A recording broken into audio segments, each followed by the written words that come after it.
What's up, you freaking geniuses? So in this video, I'm going to teach you how to solve an exponential equation in quadratic form. All right. So first of all, let's remember what a quadratic function or equation looks like. So that's just the regular one is just ax squared plus bx plus c, and that's equal to 0.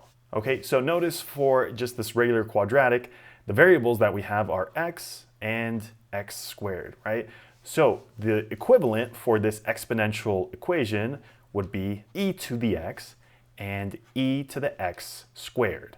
However, this isn't e to the x squared, this is e squared raised to the x. Okay, so the first thing that we have to do before trying to solve this equation is actually flip the position of these two exponents, right?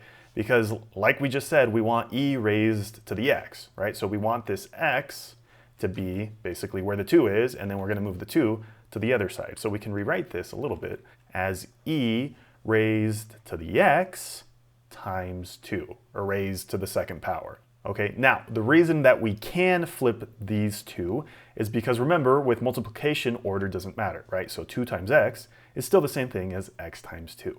Okay, so now let's write the rest of our equation. So again, this is minus 3 times e raised to the x plus 2 is equal to 0.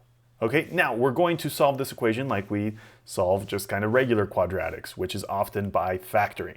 All right, so then here, that means we can split this up into 2 sets of parentheses, and again, this is all going to be equal to 0.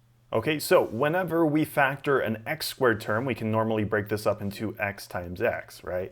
But in this case, we have e to the x squared. So instead here, we're going to say e to the x times e to the x, right? We're splitting that e to the x into 2 sets of parentheses. And then to find these two numbers, it's still the same process. So we need 2 numbers right here that multiply to positive 2, but they add up to negative 3. So in this case, that would be a negative 1 and a negative 2. Okay, so now that we completely factored this, now we just have to take each of our sets of parentheses and set them equal to 0. So this first set of parentheses, right, this first factor, let's just write it over here. It's e raised to the x minus 1, and we're going to set that equal to 0. And then this one, we have e raised to the x minus 2, and that's equal to 0. All right, so solving for this one on the left first, and I'm going to scroll down so we get a little extra room here. We can add 1 to both sides, right? Those cancel out. So we're left with e raised to the x is equal to 1. All right, now to finally solve for x, we need to get rid of this e. And in order to do that, we have to take the natural log of both sides, okay?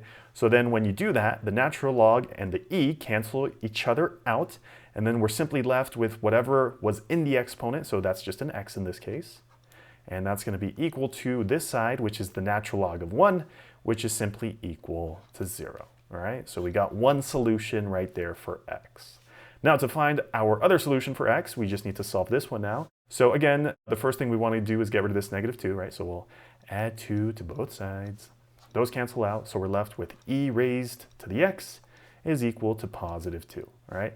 Now again, to solve for x and get rid of this e, we once again have to take the natural log of both sides, all right? So then on this side, those cancel out, and we're simply left with x is equal to the natural log of 2, which if you plug that into your calculator, you'll get that this is equal to, we'll say approximately 0.60 nice, all right? So there's our second solution for x.